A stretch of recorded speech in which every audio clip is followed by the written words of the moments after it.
조국 전 장관의 사퇴 배경을 놓고 이런저런 말이 나오고 있습니다. 워낙 전격적이라서 그런 걸까요? 부인의 건강 상태가 심각해져서였을 거다 이런 얘기도 있고 청와대가 날짜 3개를 주면서 고르라고 했다는 보도도 나왔습니다. 자, 어제 오후 그야말로 전격적인 사퇴 발표였는데요. 그 전날 일요일 당정협의회를 가졌고 그날 그러니까 어제 오전 11시에는 법무부 개혁안까지 발표했던 조국 전 장관 2시에 직접 발표 없이 입장문만 남기고 짐을 싸서 집으로 돌아갔습니다. 오늘 법무부 국감이 있는 날인데요. 장관이 없는 국감이 됐지만 국감 내용은 계속 조국이었습니다.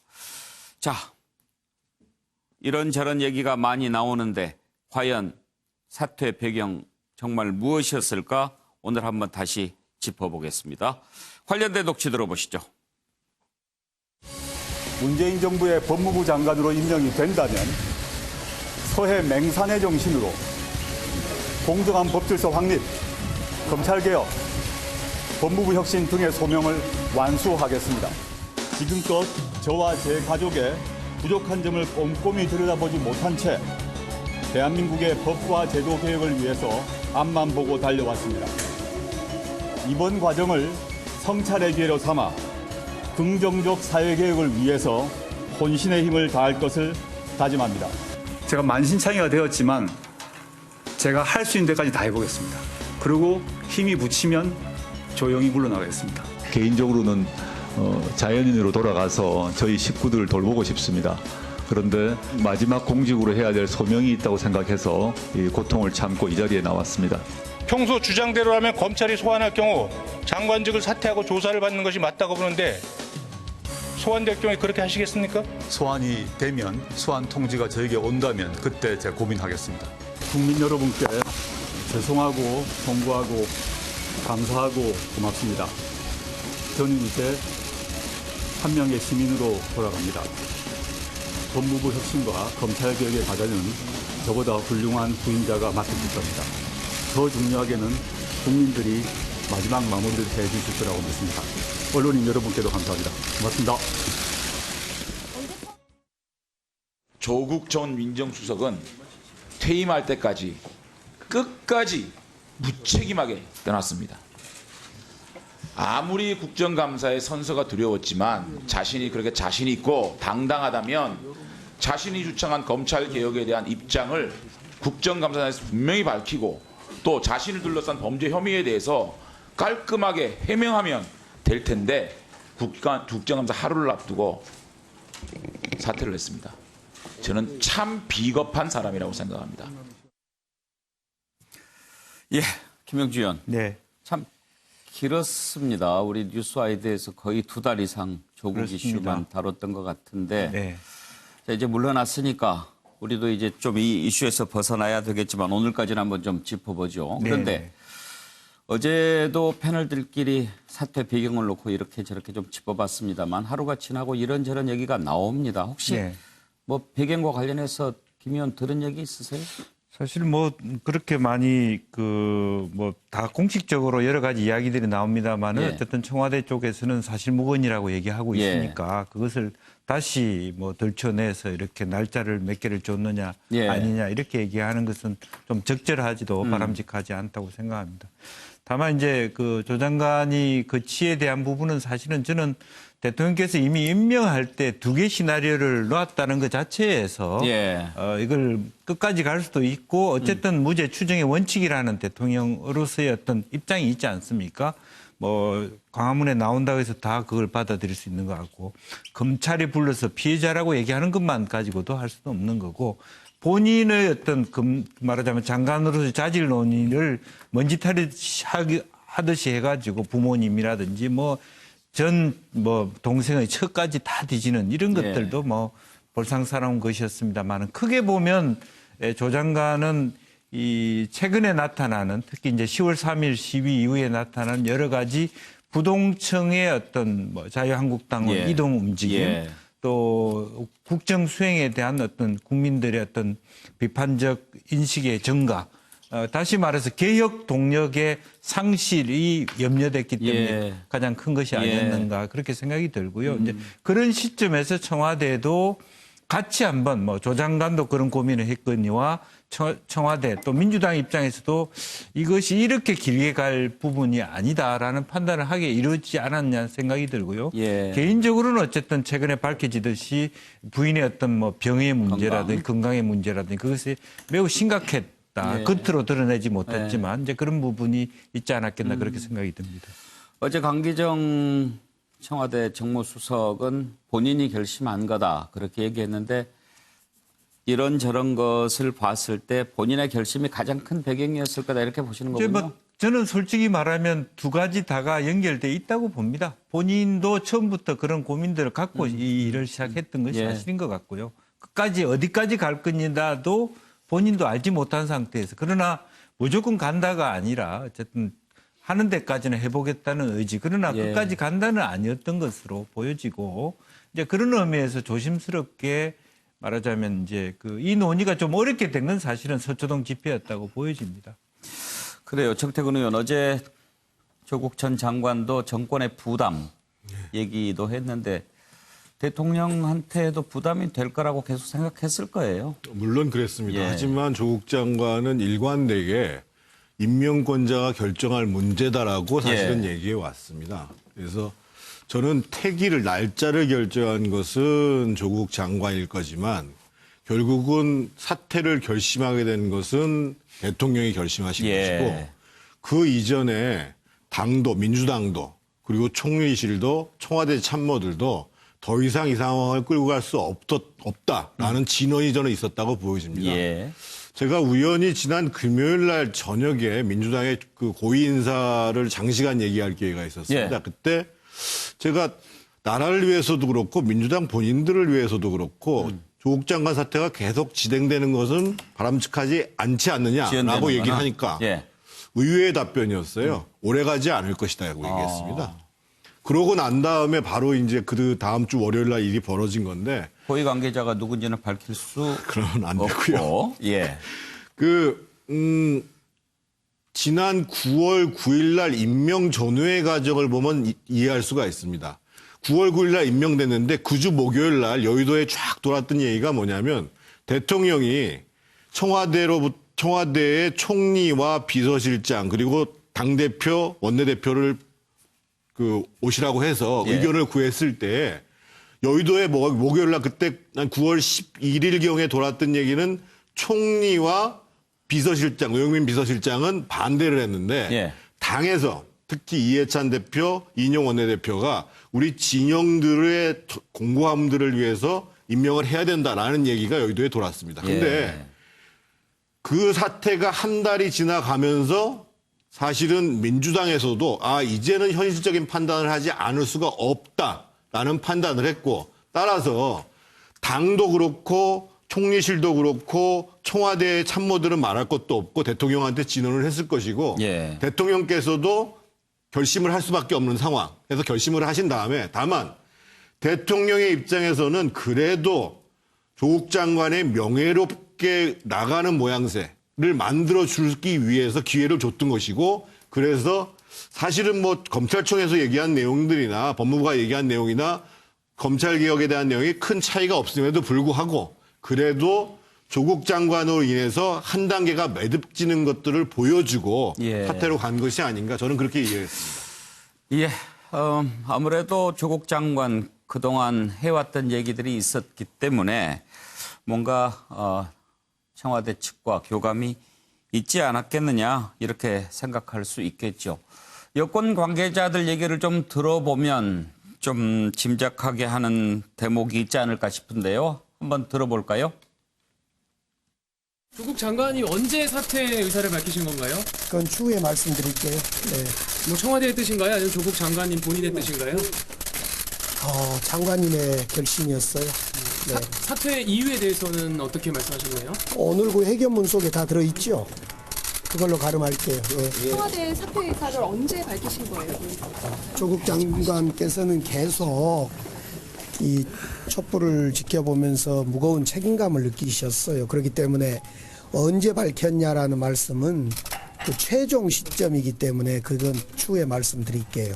그동안 계속 그런 고민은 있어 왔다는 말씀만 드릴게요. 네. 조국 장관 검찰 개혁을 가속화하고 대통령의 국정 운영의 부담을 덜어드리기 위해서 사퇴를 결단했습니다. 지난 35일간 짧은 재임 기간에도 불구하고 조국 장관은 그 누구도 되돌릴 수 없는 검찰 개혁의 이정표를 만들었고 검찰 개혁을 위해 혼신의 열정을 다 쏟은 그의 역할은 분명 불쏘시개 그 이상이었습니다. 민주당은 더욱 강력하고 확실한 검찰 개혁을 추진해낼 것입니다. 반드시 검찰 개혁을 완수할 것이라는 점을 분명히 표명합니다. 하늘이 두 쪽 나도 검찰 개혁을 완수하겠습니다. 그래서 사퇴 요청은 있었지만 그게 당장 어제가 될 줄은 몰랐다는 겁니까? 당에는 제가 이제 어제 고위전략회의 말씀하신 대로 참석해서 예. 둘레둘레 좀 여쭤보니까 다들 모르고 있었다 그러시고. 정말 최지도부도? 모르고 있었다 그러고 그래서 뭐 당대표님조차도 상당히 놀랐던. 이해찬 대표도요? 네. 그 이해찬 대표도 뭐 30분 전 이렇게 아셨던 거예요?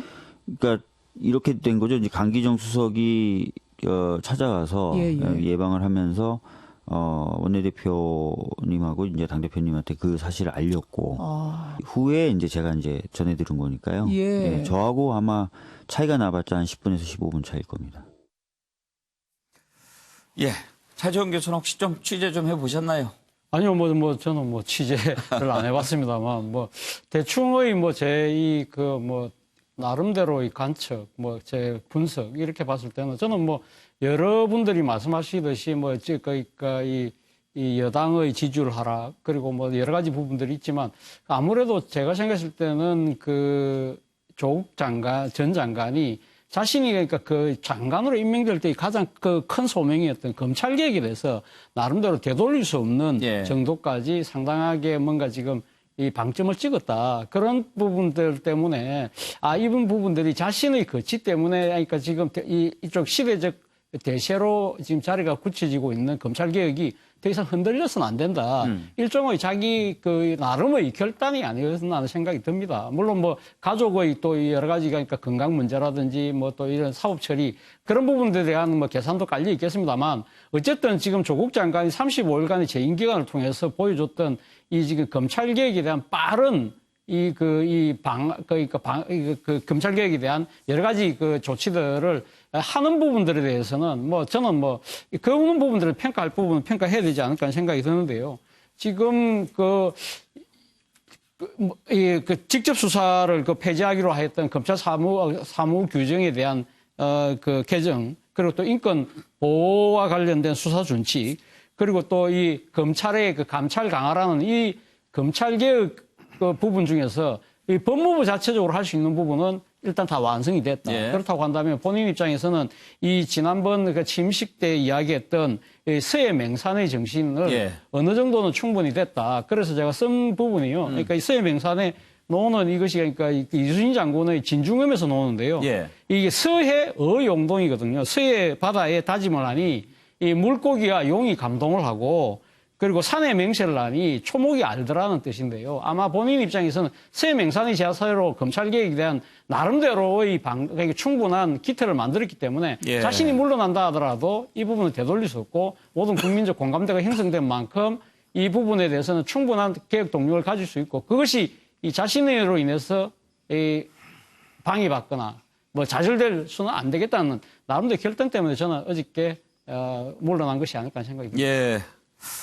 자, 장성철 수장, 우리가 사퇴 배경을 이렇게 좀 짚어보는 이유는 본인의 결심으로 물러났다고는 하지만 과연 여권의 어떤 조율 하에서 조국 장관을 퇴진시켰는지 아니면 전적으로 본인이 이제 부담을 주는 것은 곤란하다 해서 물러났는지 그 정치적인 차이가 좀 크기 때문 아니겠어요? 그렇습니다. 제가 보기엔 조국 장관이 물러나게 된 가장 근본 원인은 2020년 내년 4월 15일에 있을 총선거 때문이다. 이렇게 말씀드리고 싶어요. 총선에 미칠 영향 아니면 그렇습니다.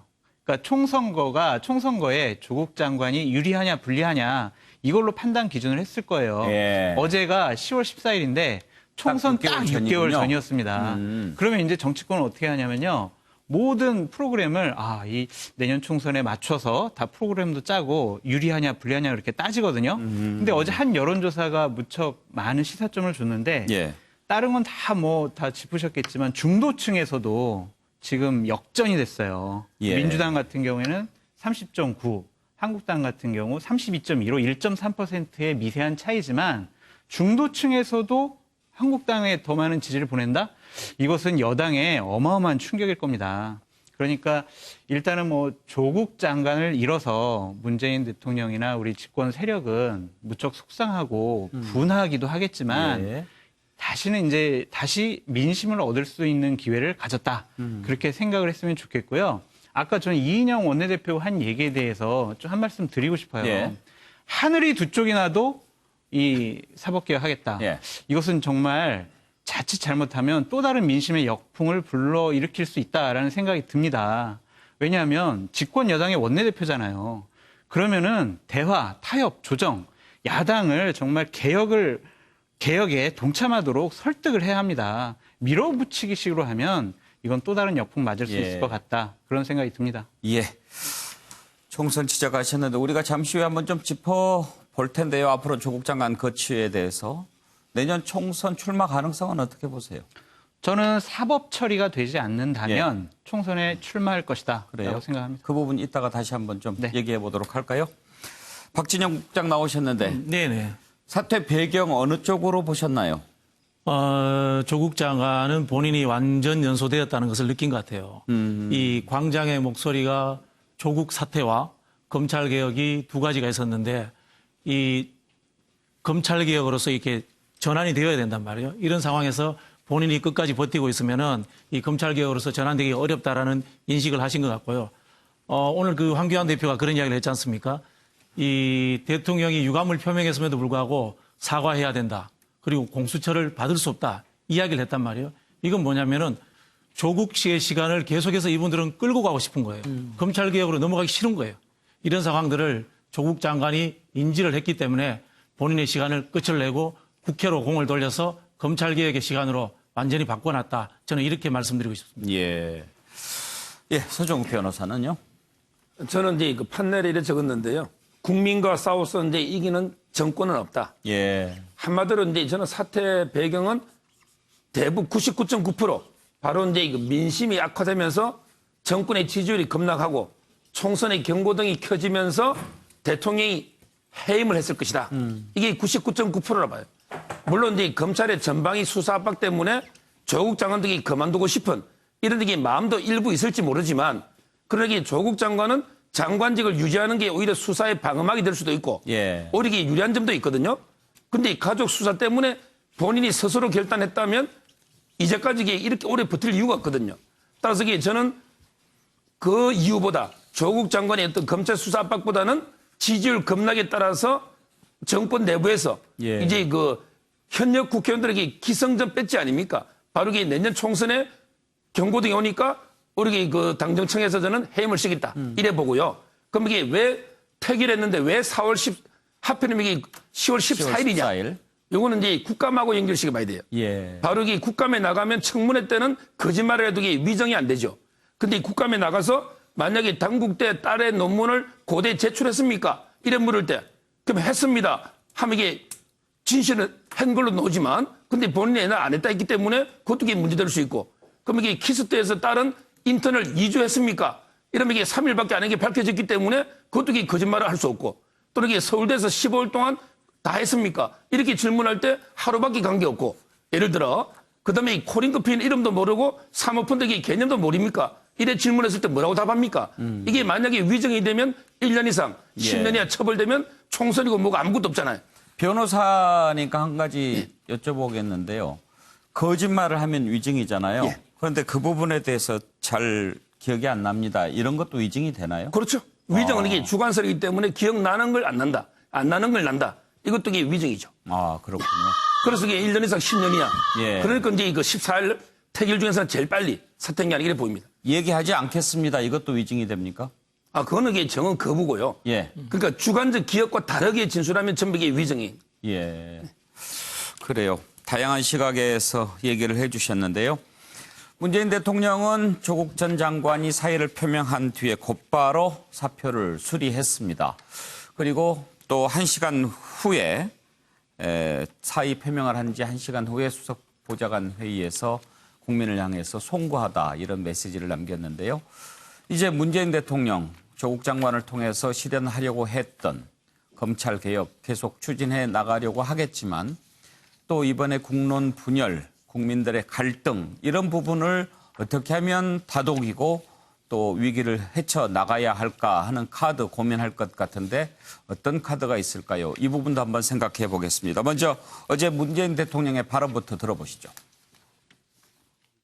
조국 법무부 장관과 윤석열 검찰총장의 환상적인 조합에 의한 검찰개혁을 희망했습니다.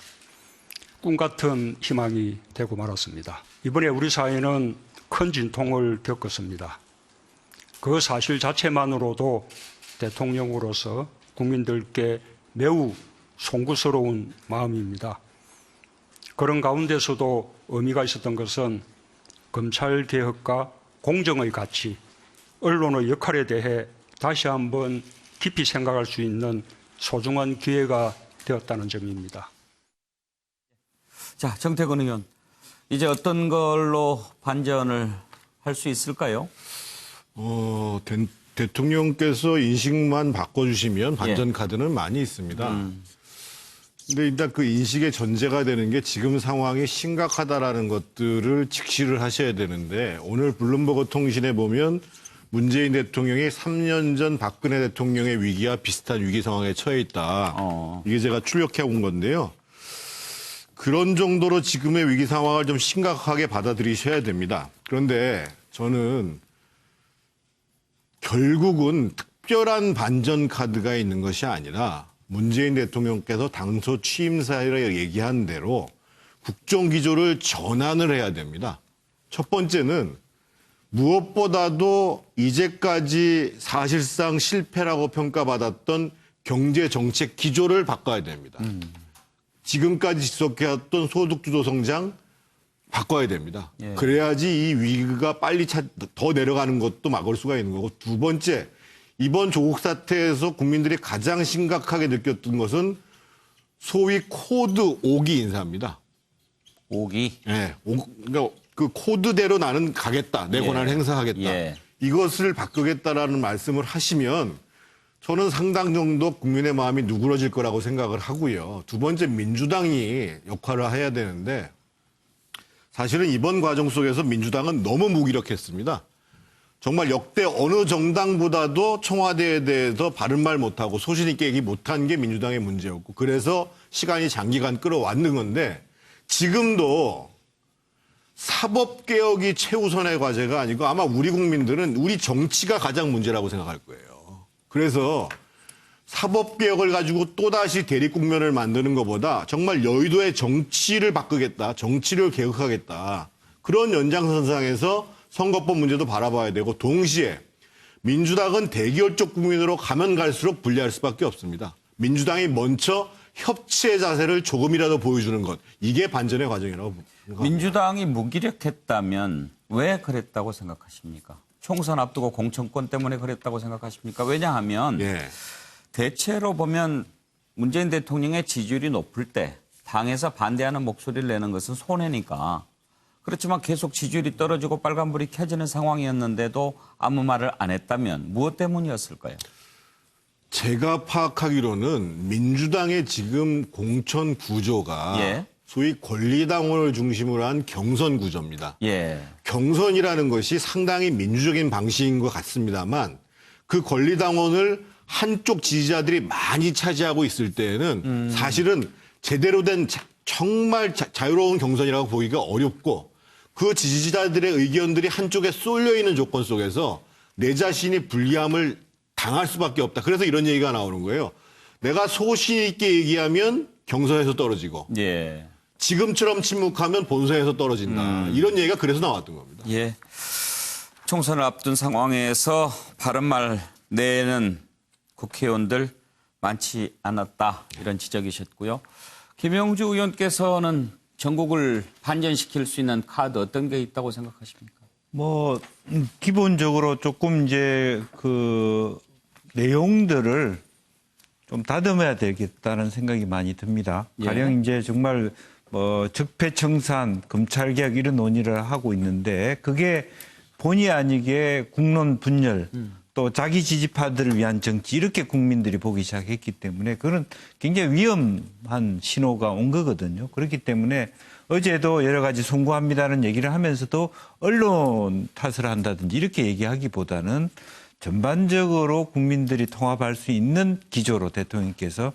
근데 사실은 대통령이 억울한 부분도 있어요. 그러니까 조국 장관에 대해서 거치 문제를 고민한 부분도 사실은 말하자면 강화문의 목소리도 대통령이 듣고 있는 게 사실이거든요. 예. 그런데 마치 안 듣고 자기 편만 하는 것 같은 오해를 이미 받고 있다라는 예. 부분. 그렇지만 억울하지만 어쨌든 그 오해로부터 자유로우기 위한 청와대의 노력이 필요하다고 생각합니다. 이제 그런 의미에서 조금 더 넓은 대통합 그리고 근본적으로 이 문제는 사실은 대통령과 여당의 문제도 있습니다만은 20대 국회 야당이 전혀 일을 안 했습니다. 물론 여당 협치할 수 있는 노력도 부족한 건 사실입니다만은 이런 그 말하자면 헌법 체제 하에서 권력의 어떤 대통령제라 하더라도 전체의 산업 기조의 변화가 국회에 맡겨 있는데 국회가 전혀 일을 안 하는 상태에서는 대통령도 할 수 있는 일이 별로 없어요. 이제 그럼에도 불구하고 어쨌든 그 국민들을 다독이는 일은 민생의 일이라고 생각하고 예. 경제의 일인데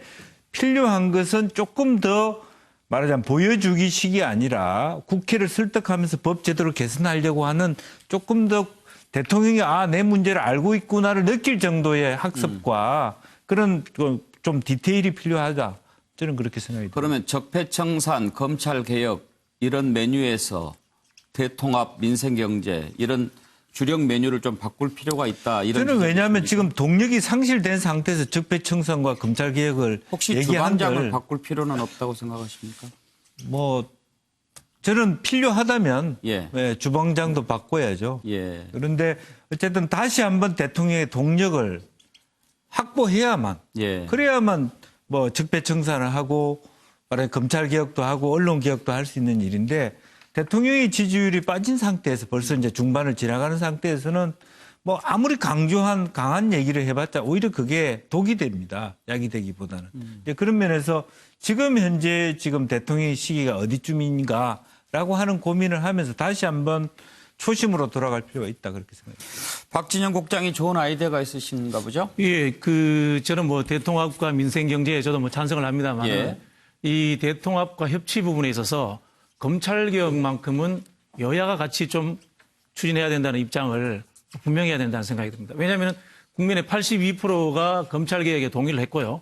한편에서 조국 사태를 이야기한 것이지 광화문에 있던 분들이 검찰개혁을 반대한 것은 아니거든요. 언제까지 여야가 이렇게 정권이 바뀔 때마다 적폐 수사를 하고 검찰에 의해서 탈탈 털어지는 이런 수사를 하는 이런 관행을 계속 겪어야 되겠습니까? 결국은 검찰의 정치적 중립을 넘어서 가지고 검찰 자체의 권한과 기능이 분산되어야지만이 이 민주주의에 의해서 선출된 사람들도 자유롭게 정치를 할 수 있고요. 사실은 보자면 이런 부분이 있습니다. 민주주의가 낳은 법치주의가 지금 민주주의를 잡아먹는 상황이에요. 이 검찰이 인권과 민주주의를 무시하고 수사를 하는 관행들이 이번에 확연히 드러났지 않습니까? 이거는 여야가 따로 없어요. 이 부분에 대해서만큼은 어떤 식의 협치든지 통해서 추진해 나가야 된다. 요것과 더불어서 민생경제를 해야 된다. 메뉴를 좀 추가하더라도 기존 메뉴는 바꾸면 안 그렇죠. 된다. 예, 다 좋아했으니까요. 장성철 소장께서는. 제가 좀 뭐 극단적인 말일 수 있겠지만 저는 문재인 정권은 끝났다라는 표현을 쓰고 싶어요. 네. 왜냐하면 그 집권의 존재 가치였던 정당성과 신뢰성을 이미 상실해버렸습니다.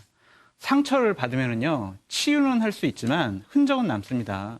국민들께 이번에 2달 동안 가장 크게 실망을 준 것은 이 정권이 과연 공정한 것이냐, 우리 국민을 평등하게 대하는 것이냐, 과연 이 정권을 신뢰할 수 있느냐, 박근혜 정권과 다른 것은 무엇이냐라는 것에 대한 근본 의구심을 이 정권이 주게 됐어요. 그렇기 때문에 저는 이 정권이 긍정적인 포인트로 해서 점수 따기에는 상당히 여러 가지로 부족하다. 왜냐하면 경제도 안 좋아지고 외교 안보 문제에 있어도 그렇게 썩 좋은 일들이 벌어질 수 있을 것 같지가 않습니다. 그렇다면 이 정권이 기대하는 것은 무엇이냐? 단 하나라고 생각합니다. 내년 총선을 앞두고 결국에는 보수 우파를 분열시켜서 선거에 이기게 하는 그러한 구도를 만들 것이다. 전 그렇게 생각이 듭니다. 이제 절반인데 너무 가혹한 평가를 하신 게 아닌가 싶은데, 예, 김영주 의원. 뭐 저는 그 조국 장관 일가가 국민한테 준 말하자면 실망감, 또 그런 문제가 있는 조 장관을 말하자면 두둔할 생각은 없다. 예, 장관으로서 이렇게 이 정부가 말하자면 임명했다는 것에 대한 어떤 비판 받을 수 있지만 한편으로 보면요. 현재 어떤 인권적 차원에서의 사법개혁적 차원에서 보면 이 스탠스가 맞는 거예요.